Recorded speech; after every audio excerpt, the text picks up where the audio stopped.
The days I'm with my daughter, I get absolutely nothing done, Ned. And my wife's like, what'd you get done today? I'm like, nothing.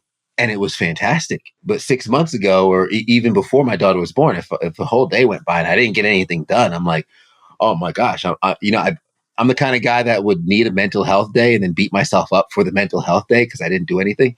But now it's just joy and peace in the calm of not doing anything, not running around, just being present with my daughter for those little moments I can't replicate. I can't recreate. And that's been the biggest change for me, is learning how to pump the brakes, build more presence, and be where you are, and enjoy the moment. God's like, here's this little girl and let me show you how gangster you are. Exactly. Right. We get what we need. But that's why that's been so important for me, is just love. And I credit my wife for showing me that. Her family structure has shown me that. And that blanket of love can do so much. It can cover so many areas.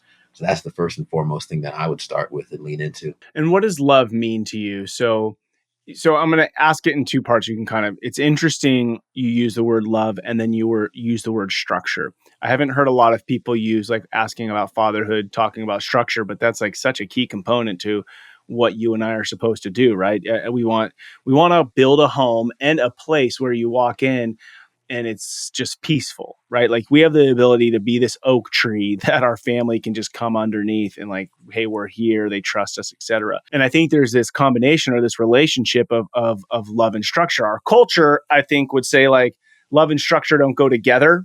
Love would mean, like, let your kid do whatever they want, or I don't know what they'd say. Who's they anyways? But for you, as you think about love and structure, how do those go together? Because they seem to be, like, really important, that for me to love my kid well, it means that I create structure. I found some men justify working overtime at work for their family. And I didn't want my priorities to be flipped like that, right? Like, okay, my family's most important, which is why I'm never home. It's like, okay, hold on, wait a minute. Yes, providing is important.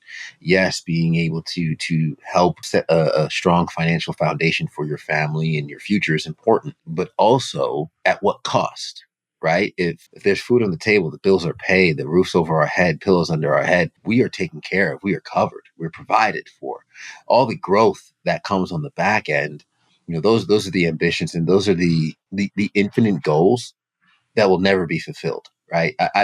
We can pay for our life. Everything else is just a scoreboard that I'm chasing. And I'm okay with that. Fathers, if we are called to love our children, the two things that Ted said was, one, we unpacked this before, but it was about structure. And then just now, when I asked, what do you want to see in your home? You said love, and you said communication. And so I think if we're fathers of love, the question I would ask is, are we creating space for those two things in our home? Is there communication in our homes? Is there structure in our homes? If not, then I would say, let's call ourselves up a bit, that we may have an opportunity to step into a responsibility that God's given us to create structure in our home, not top down, do what I say, but bottom up love guidance.